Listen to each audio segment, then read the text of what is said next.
Pero bueno, al final esa cultura, esa nueva cultura punitiva, esa nueva cultura de guerra, también lleva a la retaguardia, no solamente, y además no solamente para hacer frente a la disidencia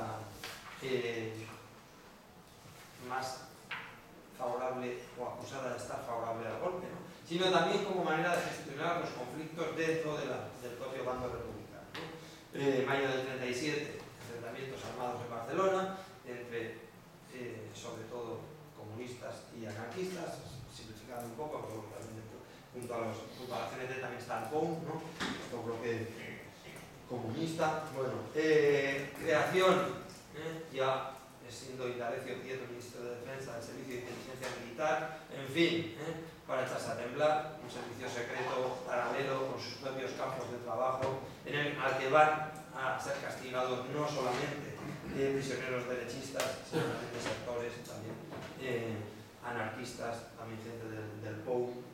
El ECO llega a España también, aunque de una manera yo creo que también hay que decir que, bueno, pues que tampoco la estrategia stalinista no se salió del todo con la suya, ¿no?, en el proceso de criminalización del POUM, pero bueno, proceso al POUM, partido acusado de trotskista, por lo tanto fascista, en fin, bueno, proceso al POUM, asesinato de su máximo dirigente, Andreu Nin, y bueno, y ya un poco, ya en esta deriva, ¿no?, que lleva también la realidad de la guerra, cuando se está perdiendo, ¿no?, bueno, pues ya incluso el golpe de Estado dentro del bando republicano en marzo del 39, la corte del general Casado en Madrid, apoyado fundamentalmente por el cuerpo del ejército que dirige Cristiano.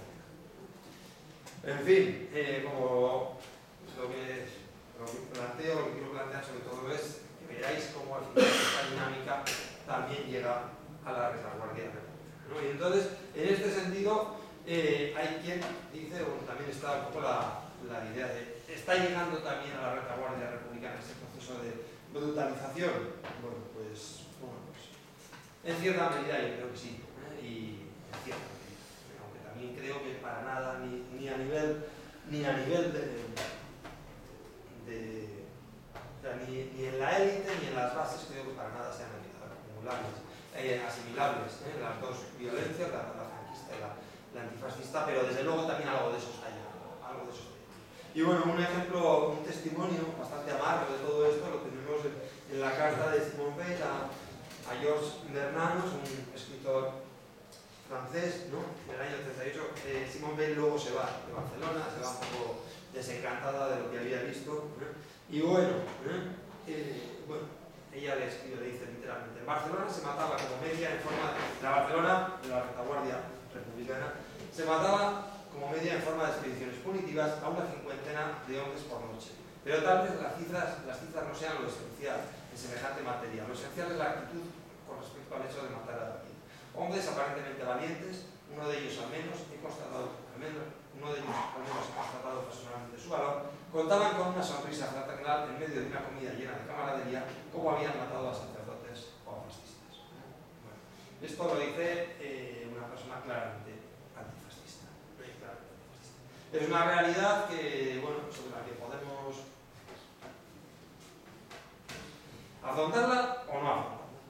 Muchas veces se decide no afrontarla, ¿no? Esta polémica es vieja, es de esta carta completa que uno está ya editada en castellano. Es decir, en el año 55, una revista francesa en la que tenía bastante influencia Albert Camus la editó. Bueno, pues hubo una polémica muy fuerte sobre por qué había que editar esta carta, ¿no? Por qué había que sacar eso a la luz. Y Albert Camus, bueno, pues él pues claramente era una persona muy comprometida con los exiliados españoles, muy crítica con la postura oficial de las democracias respecto a la tolerancia que hicieron de la dictadura franquista. Pues Albert Camus defendió públicamente que había que publicar estos testimonios y analizar también lo que no nos gustaba, lo que no les gustaba, ¿no?, en ese momento de la realidad antifascista.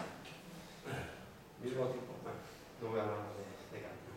También desde el mundo libertario, también desde otro mundo, pero bueno, yo he preferido, no es solamente, las críticas a estas dinámicas represivas no vienen solamente desde el ámbito libertario, ¿no? Pero bueno, como ha sido este un poco el foco de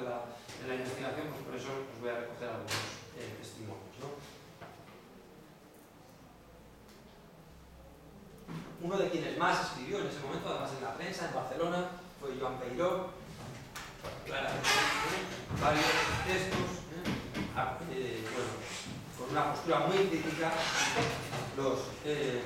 la violencia, sobre todo la violencia descontrolada, ¿no? Y él hablaba de parásitos, murciélagos sanguinarios, ¿no? Que a la sombra de la revolución al final lo que están haciendo es saciar solamente de su sed de sangre. Bueno, también hay muchos en el mundo de las colectividades, pues hay, creo que José Luis Ledesma lo explica bastante bien, la violencia dentro de lo que es el mundo rural aragonés depende de muchos factores. Lo cómodo muchas veces ha sido también acusar de todos estos desmanes al mundo anarquista. Ha sido un poco, hace poco incluso Paul Preston hablaba, bueno, sobre todo, violencia, represión, sobre todo desatada por los anarquistas. Bueno, también en el mundo libertario hubo una crítica bastante fuerte hacia estas ¿no? Marguerite, uno de los testimonios recogidos por Fraser en su libro de testimonios, el de Recuerda lo tú y recuerda a los otros, de historia oral, habla un campesino de Teruel, creo que era del pueblo de Teruel. El asesinato fue una forma de comportamiento absolutamente antianarquista. Por desgracia, no todos los compañeros tenían la educación suficiente para comprenderlo. Bueno, Emma Goldman también se muestra crítica ante esta realidad, ¿no? La idea de que si un ataque armado a la revolución exige una defensa armada no justifica también, a mi modo de ver, el asesinato de personas cuyo único crimen es pensable o diferente. Y luego también, bueno, pues uno de los casos más paradigmáticos es el de Melchor Rodríguez, delegado de prisiones en Madrid, que salvó de ejecuciones extrajudiciales pues a centenares, si no a miles de personas. Y claramente enfrentándose una y otra vez pues a milicias no solamente anarquistas, sino también socialistas o comunistas. Bueno, este es un poco el marco en el que creo que tiene sentido, y a partir de estas reflexiones creo que tiene sentido plantearnos una cierta desmilitarización de la memoria. Y esta desmilitarización de la memoria creo que tiene sentido sobre todo a partir de 4 cosas, ¿no? Creo que es una necesidad política, por un lado. Creo que también es una necesidad de justicia a la hora de visibilizar y reflexionar las consecuencias políticas de la guerra. También exige mirar hacia la violencia y hacia la vulneración de derechos con una perspectiva que nos acerca también bastante a lo que Hannah Arendt hablaba de la banalidad del mal. Y por otro lado, creo que también es necesario en este sentido desmontar la hegemonía de lo militar en el imaginario político. Bueno, en cuanto a la necesidad política, si de verdad nos tomamos en serio, claro, podéis decir que el caso español no se ha tomado en serio ni las garantías de verdad, ni la justicia, ni las de reparación, por supuesto tampoco las de no repetición, ¿no? Pero desde luego, si nos tomamos en serio lo que son las garantías de no repetición, pues desde luego es necesario entender lo que significa la guerra. Y es necesario entender lo que significa la guerra como dinámica de recorte de derechos, sobre todo en una situación actual en la que va, sobre todo a partir del, bueno, habría también más cuestiones, ¿no? Pero desde luego a nivel internacional, a partir de los atentados del 11 de septiembre, bueno, pues con un proceso de recorte de libertades con la excusa de la lucha antiterrorista. Un repunte claramente de la cultura de guerra, la primera declaración de Hollande tras los atentados de París, ¿no? Sabéis que puede decir, bueno, estamos en guerra, como si eso fuera algo orgulloso, ¿no? Vamos a guerra, por lo tanto, declarar, ¿no? Que ahora lo que viene es una respuesta de guerra, una cultura de guerra, ¿no? Y bueno, y además, bueno, podríamos hablar mucho más de lo que son las garantías de no repetición, ley Mordaza también en el caso español, ¿no? Pero bueno, yo creo que claramente, ¿no? Todo lo que es la realidad de los inmigrantes, de las personas migrantes, ¿no? Refugiados, migrantes económicos, etcétera, ¿no? Bueno, la realidad de los campos, de los campos de internamiento, deportaciones forzosas, pues está volviendo común, ¿no? Y bueno, yo creo que eso también nos exige plantear esta realidad y plantear la memoria de la guerra de una manera en la que esta memoria tenga un significado para la población que actualmente vive en el Estado español o vive en Europa, que no es la población que vivía en los años 30, en los años 20 o en los años 40. La población europea actual es una población multiétnica en la que hay ya millones de personas que vienen de otros continentes y desde luego si queremos hacer una lectura de esta memoria que sea significativa y que les diga eso a esas personas, tendremos que incorporar cuestiones más universales, ¿no? Que hagan también referencia dentro de esta cultura de la memoria a lo que fue la dinámica, claramente lo que fueron las guerras imperialistas y lo que fue la dominación imperialista, ¿no? En otros continentes. Entonces, bueno, aquí queda una vía, ¿no? Que está, si queréis, un poco, si queréis, ligada a lo que son las garantías de no repetición y a hacer de la memoria una construcción cultural. La memoria no se recupera, como podemos hablar, no se recupera la memoria, sino que se crea continuamente, estamos creando memoria. Bueno, pues una memoria significativa y que tenga una utilidad política para la población de hoy en día. Por otro lado, creo que, bueno, está claro que es necesario seguir abundando en lo que es la realidad de la guerra. Y la realidad de la guerra, sobre todo, es una realidad de víctimas mortales, de destrucción, pero también de relaciones sociales, de jerarquización, de militarización. Bueno, desde luego, guerra y democracia son conceptos bastante antagónicos, ¿no? En ese sentido, creo que debemos también incorporar un poco, en el caso español, los debates que se están dando en Europa y superar un poco la dicotomía entre una memoria de héroes. Durante los últimos años el paradigma ya es un paradigma en el que se habla sobre todo de víctimas, pero nos estamos olvidando de los verdugos, de cuál era, como si esas víctimas fueran más víctimas de una violencia, pero bueno, al final hay unos verdugos y hay una lógica cognitiva a la eliminación del adversario. Claro, estos son debates bastante difíciles en el caso español porque tenemos muchos de los debates previos sin hacer. Todavía aquí seguimos contando con gran parte de, no solamente de grupos políticos, pero sobre todo desde el ámbito político de la derecha, sino también desde el ámbito intelectual, en el que todavía no sabemos en realidad la dimensión. Todavía muchas veces nos dicen, ¿no?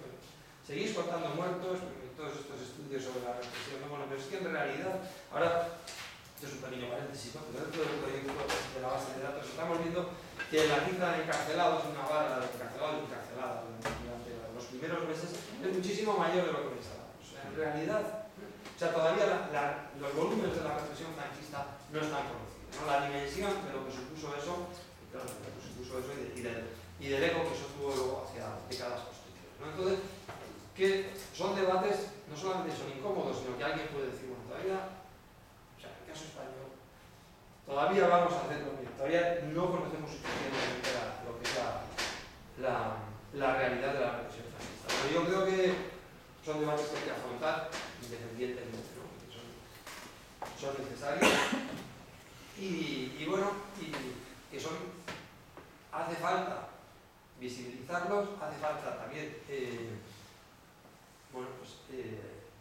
sacar a la luz testimonios como la carta que antes os decía de Simone Weil y por otro lado también, sobre todo, claro, hace falta seguir sacando a la luz la dimensión de la represión franquista. Antes os hablaba Lorenzo del aeropuerto de Lavacolla. Yo vine desde Bilbao en avión ayer.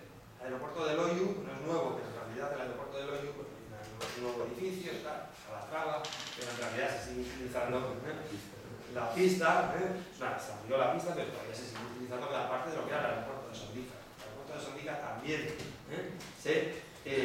paralelamente, al mismo tiempo que hay prisioneros trabajando en Lavacolla, hay prisioneros trabajando en Sondica, ¿no? Batallones disciplinarios de soldados trabajadores. Ni en Sondica, ahora es Loiu, está a un kilómetro, ni en Lavacolla hay ningún tipo de referencia hoy en día a que eso fue un campo de trabajo forzado.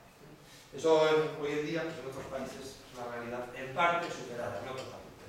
Parece que deja de Madhouse. Exactamente, sí. Sí, pero no solamente la Madhouse, incluso, o sea, en Alemania te encuentras, o sea, yo creo que se ha avanzado mucho, ¿no? y te encuentras con un mapa de los trabajos forzados en Berlín, en otras ciudades, en los que ves la verdadera dimensión, ¿no? Todo lo descentralizado que todo el sistema de trabajos forzados. Bueno, pues aquí sigue oculto, ¿verdad? Bueno, entonces, como os digo, es necesaria la visibilización sobre las consecuencias, sobre la realidad de las víctimas, a pesar de que todavía son cuestiones que quedan mucho.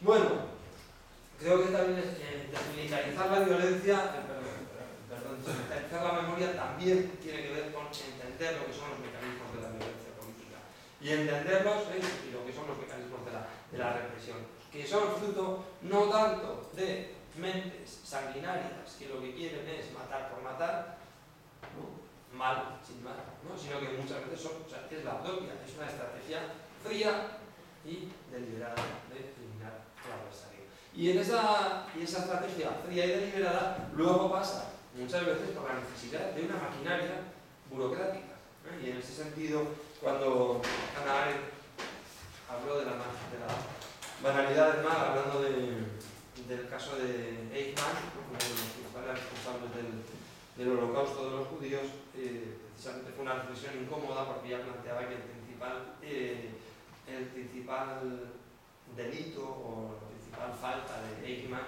no era ser una persona muy sanguinaria, sino que era ser un obediente burócrata, que hizo lo que le manda, ¿no? Y claro, ese es un poco enfrentarnos a yo creo que avanzar en una desmilitarización de la memoria significa, yo creo que en el fondo significa también un elogio de la desobediencia, claro, y un elogio de la necesidad de las personas de salirse un poco de esos engranajes militares, ¿no? Poner al descubierto cómo funciona la lógica de la obediencia y entender estos procesos como procesos modernos, procesos realmente organizados, ¿no?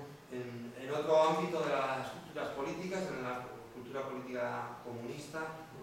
Yo creo que hay una frase, no os la he puesto aquí, pero una frase de las memorias de Liz London. Liz London era una mujer de origen aragonés, nacida en Francia. Su familia fue emigrante a Francia y luego posteriormente vino a las brigadas internacionales,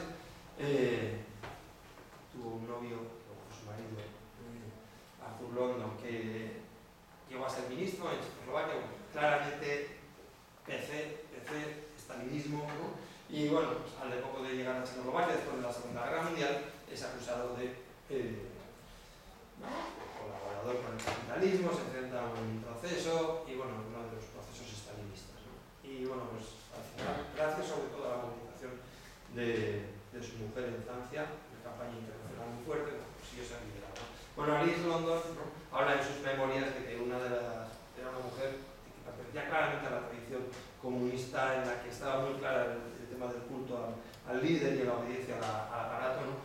Y bueno, habla en sus memorias que una de lo que ella piensa que tiene que sacar en limpio de todo ese periodo es la necesidad de poner en valor el criterio propio frente a la obediencia y el seguimiento a los líderes, ¿no? Y por otro lado también creo, y con esto ya termino, que es necesario desmontar la hegemonía de los militares y el imaginario colectivo sobre la guerra, ¿no? Y en este sentido yo creo que aquí también se nos abren retos, ¿no? Porque es verdad que cada vez hay más memoria pública sobre la guerra, cada vez hay afortunadamente más lugares de memoria, pero también empieza a haber, y sobre esto también se puede discutir, ¿no?, cada vez empieza a haber también más memoria militar sobre la guerra, ¿eh? Y yo creo que es necesario recuperar las trincheras, es necesario, son lugares de memoria, ¿no?, que nos pueden decir mucho sobre la realidad de la guerra, pero también empieza a haber cada vez más recreaciones, ¿eh?, y dentro de lo que es a veces con el tema de la recuperación de la memoria, a veces con el tema del turismo, cada vez empiezan además recreaciones de batallas, ¿no?, como si esto fuera un teatro, ¿no? En el caso de Navarra no, pero en Guipúzcoa, en Elgueta, ¿no?, uno de los lugares emblemáticos de la resistencia frente al franquismo, el avance de las tropas de Mola, las tropas que venían de los requetés que venían de Navarra, y ya todos los años se hace, y cada vez hay más público, y va las autoridades locales y se defiende además como un acto de recuperación de memoria y además tiene tirón turístico, ¿no? Es decir, en realidad estamos convirtiendo la guerra en una banalización de la guerra, ¿no? Claramente. Bueno, el tema de las reflexiones históricas y al final lo que muchas veces la ética de lo militar, pues ahí sigue, y ahí sigue teniendo un foso. En fin, no sé qué os habrá parecido, igual, más. También es verdad que han quedado muchas cosas en el aire, no hay tiempo tampoco de profundizar mucho, pero se trata sobre todo de plantear preguntas y de plantear debates.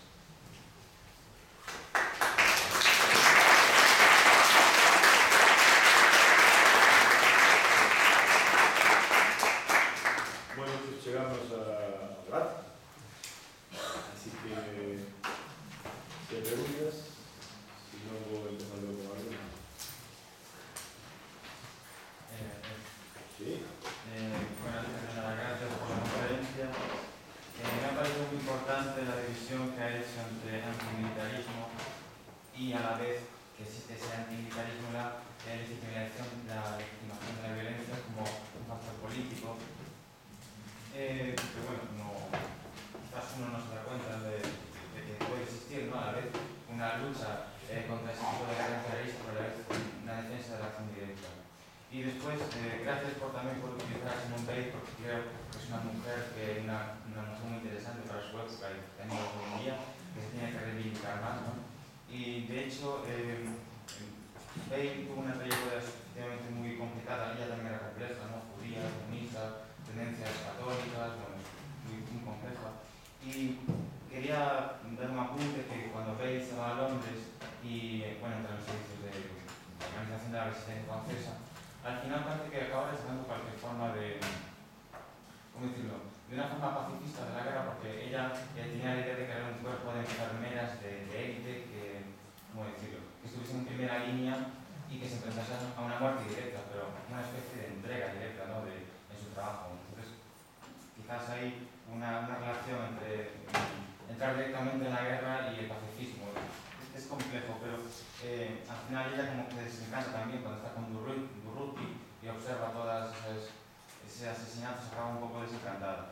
Pero bueno, también se podría sacar que ella tiene estas tendencias muy complejas que la hacen frontear con el catolicismo, con Bernard también, y eso, ¿no? Y después le quería preguntar sobre una cifra que dio de 50.000 fusilados, pero yo me preguntaba quién, o sea, si son fusilados legalmente, o sea, por un gobierno, en nombre del gobierno republicano, si son por parte de las milicias, comunistas, anarquistas. ¿De dónde se saca esa cifra? Agrupamos alguna cosa para eso, me parece. Sí, ahora.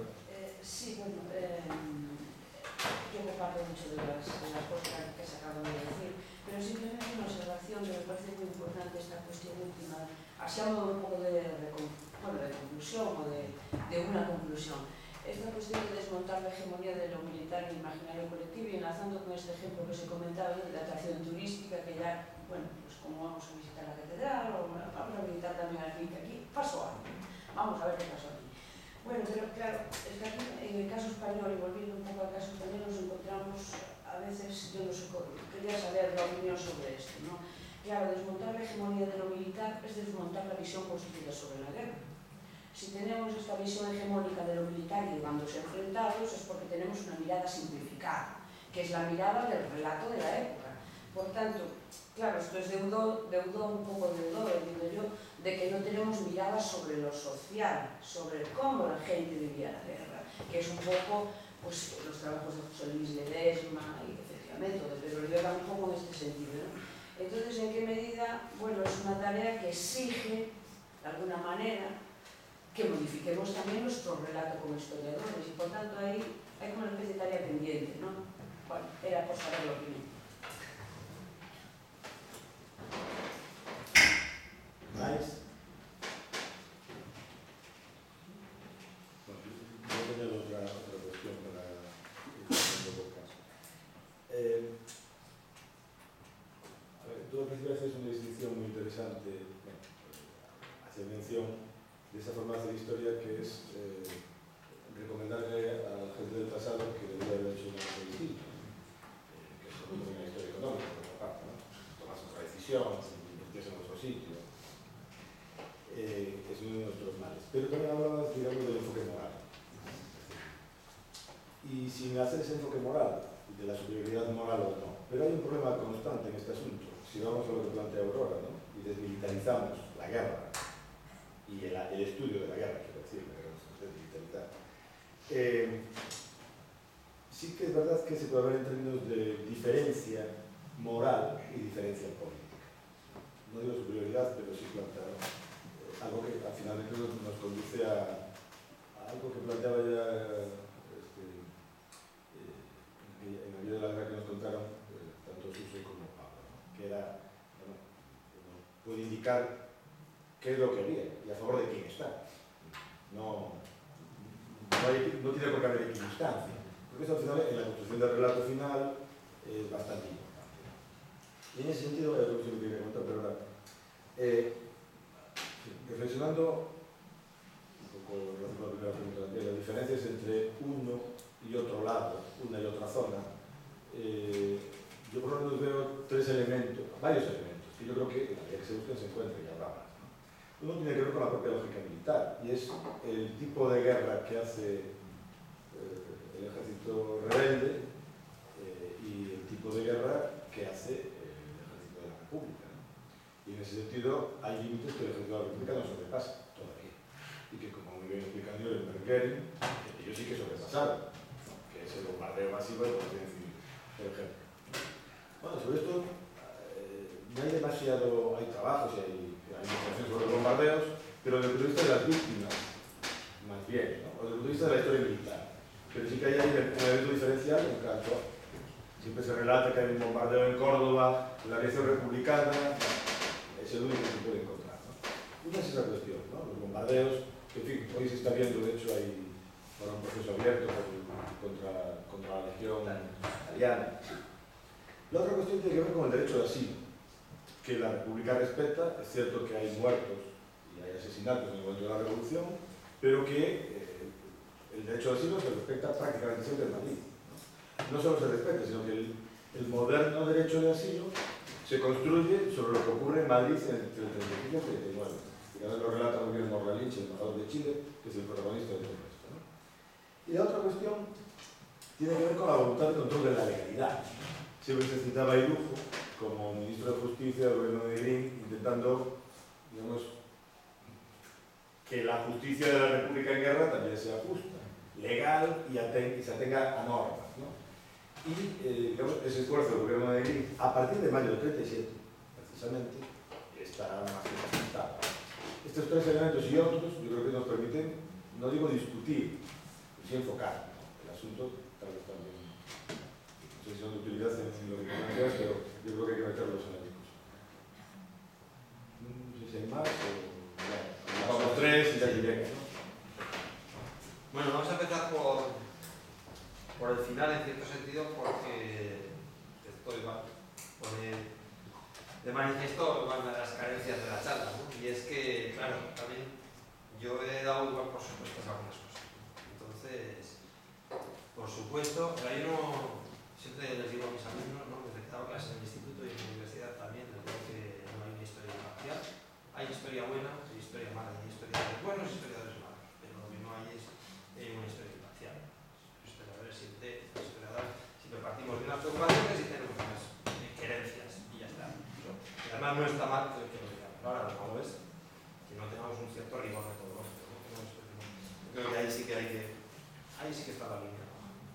Entonces, en este sentido, yo claro que tengo muy claro que más allá de moralidades, hay una cuestión que en el fondo es un poco resbaladiza, ¿no? ¿Dónde situamos la crítica a los abusos, ¿no? En el terreno de la moral o en el terreno de la política. Yo creo que, por supuesto, que hay un componente moral y un componente crítico, pero yo creo que también todo es político y en el fondo igual es más útil de cara al razonamiento entenderlo como relaciones políticas y al final, o sea, el hecho de matar a una persona, el hecho de encarcelarla es al final parte de una relación de poder, política de una persona sobre otra. Puede ser un Estado, puede ser un grupo, puede ser una persona individual, ¿no? Entonces es ahí donde, y desde luego la guerra desata unas relaciones de poder política diferentes, que dan a unas personas derechos sobre la vida, o sobre el tiempo, o sobre los bienes y los demás, ¿no? Y entonces, las transformaciones que se dan en una retaguardia y en otra, a nivel político, son muy diferentes. Y eso es lo que explica claramente que las dinámicas represivas son muy diferentes. Entonces, claro, paréntesis, yo lo que vengo aquí a deciros es, también hay que analizar la dinámica de la cultura de guerra y de la militarización en el bando antifascista.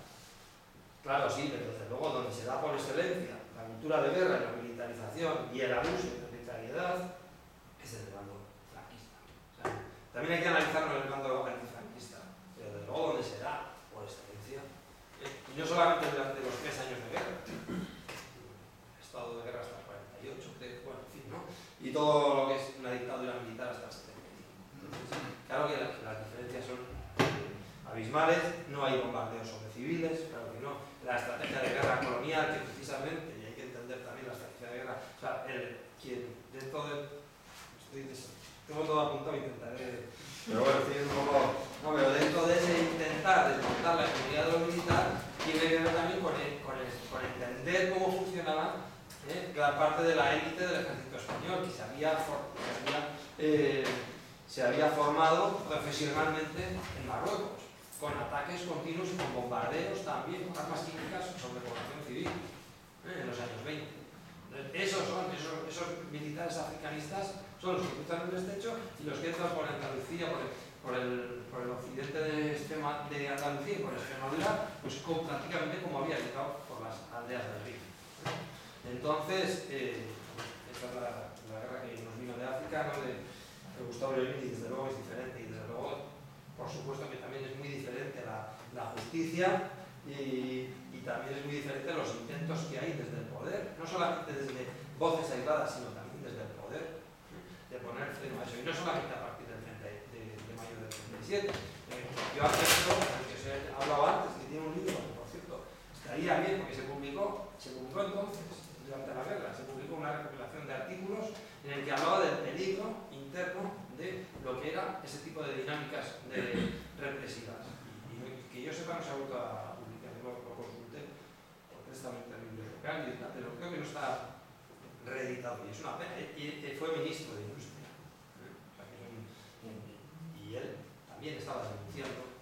Y bueno, o sea, que yo creo que por supuesto no hay ni color, ¿no? Tampoco en los intentos que se hacen. Antes cuando me preguntabas sobre las cifras de la violencia republicana, bueno, pues se dieron sobre todo en los primeros meses en los que no estaba consolidado o sea, fue una violencia sobre todo extrajudicial, y sobre todo llevada a cabo por grupos descentralizados. Eso significa grupos incontrolados, precisamente lo que plantea José Luis Ledesma, que dice, bueno, a ver, no se trata solo de grupos incontrolados, también hay decisiones políticas, también hay grupos.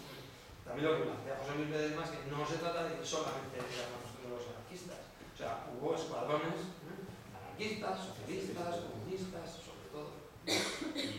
Y eso se corta sobre todo desde arriba, se corta sobre todo desde el Estado republicano. Pero bueno, es verdad que existe. Y bueno, pues yo creo que sí que es necesario, claro, al final, desmilitarizarse, o sea, una mirada sobre los civiles durante la guerra. ¿Cómo vivió la gente la guerra? ¿No? ¿Cómo vivió la gente? ¿Cómo sufrieron los bombardeos? ¿Cómo sufrieron la realidad también del reclutamiento forzoso? ¿Cómo sufrieron la ocupación, la represión? Poner un poco el foco ahí, ¿no? Por eso os hablaba también un poco en Europa no ha habido el paradigma de héroes, luego el paradigma, pero creo que el paradigma de víctimas lo bueno que tiene es que entramos un poco en la realidad de la gente, pero claro, hay que entrar en la realidad de la gente sabiendo que esa gente no sufre, sin más, no sufre tormentas, sino sufre estrategias políticas diseñadas, por cierto, en una lógica política, ¿no? Entonces, por supuesto, entonces nada de equidistancia.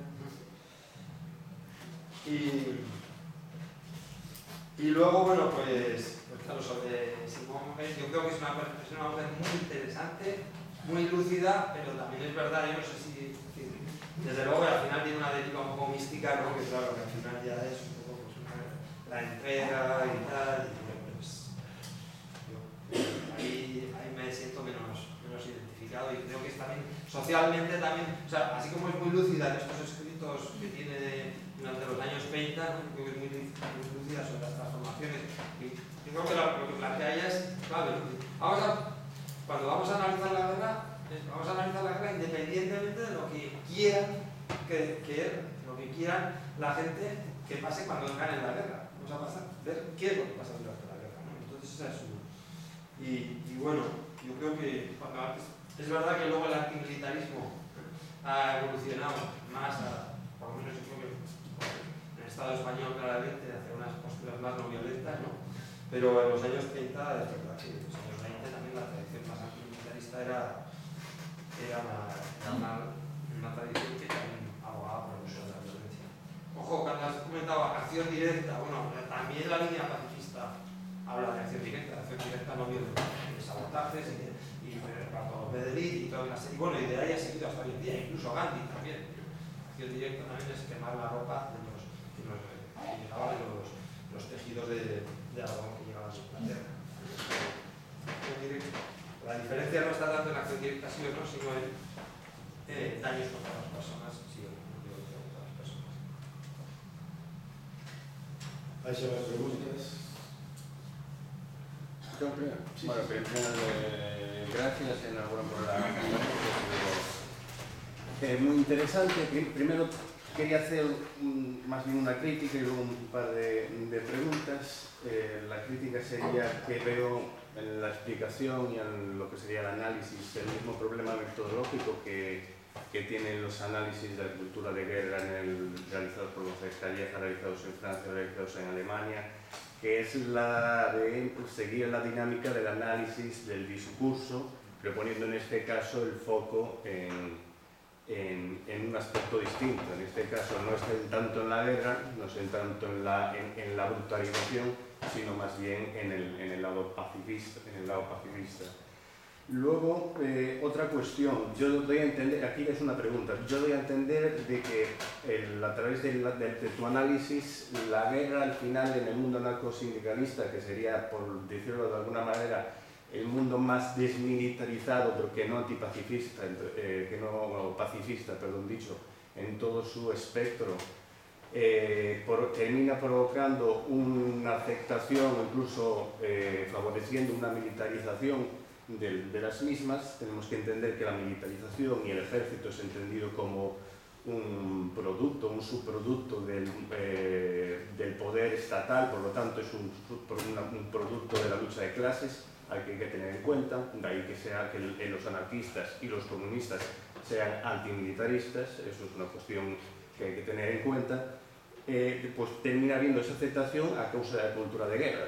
Eso es lo que termino dando a entender yo, pues de ahí mi pregunta, de que ese es el proceso que se provoca. Claro, yo atendiendo al proceso, a través del proceso social, yo lo que veo es la contraria. La guerra lo que produce no es una aceptación de la violencia, no es una aceptación del militarismo, sino es precisamente todo lo contrario, que es una desafección con la violencia, una desafección con el ejército, una desafección con lo que serían las masacres que se van produciendo a medida que va transcurriendo la guerra y sobre todo a medida que la guerra se va alargando. Y eso más o memenos es lo que plantea Cazorla Sánchez, es lo que plantea Andrés Domínguez Almazos en su artículo, o es lo que planteo yo. Y de ahí hilo a la otra pregunta, y sería la militarización del anarcosindicalismo si puede ser consecuencia de la posible pérdida de influencia social en el contexto de guerra del anarcosindicalismo. Tenemos que darnos cuenta de que cuando empieza la guerra el PC y el PSOE alcanzan cotas de poder que no habían tenido durante la República. La CNT socialmente gozaba de un poder, de una influencia de unos militantes bastante considerables que no tenía el PC o que no tenía la UGT, y que en la guerra, pues en cierta medida, eso decae. Entonces, si es una cuestión, puede estar vinculada con la otra. Voy a intentar... Se me están escapando cuestiones. Entonces, vamos a empezar... No te puedo acusar de nada porque era tu micrófono. Así que...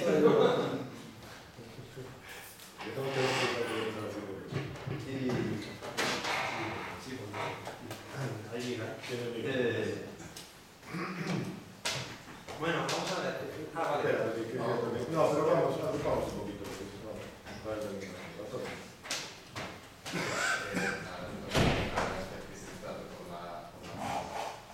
A mí me parece especialmente interesante de lo que has contado la cuestión esta de la garantía de no repetición. Dijiste en la charla que efectivamente es un tema que se deja de lado, ¿no?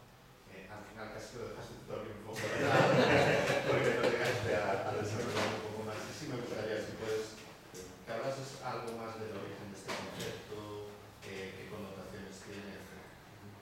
Y también, aprovechando esta cuestión, quisiera hacer una pequeña reflexión sobre la cuestión esta de la guerra, la lógica de la guerra, etc.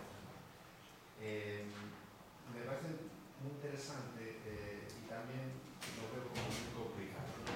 Yo sí estoy un poco obsesionado con la cuestión más bien de las lógicas, en plural, ¿no? Las lógicas de la violencia, la diferenciación analítica de los distintos tipos de violencia, y siempre me cubro ante el peligro de la unificación a la hora interpretativa de todo esto bajo el mismo paradigma, ¿no? Es decir, a mí no podría decir que la garantía de no repetición está resuelta totalmente en el caso español, porque la transición, en todos sus textos, etcétera, se basa en esa idea.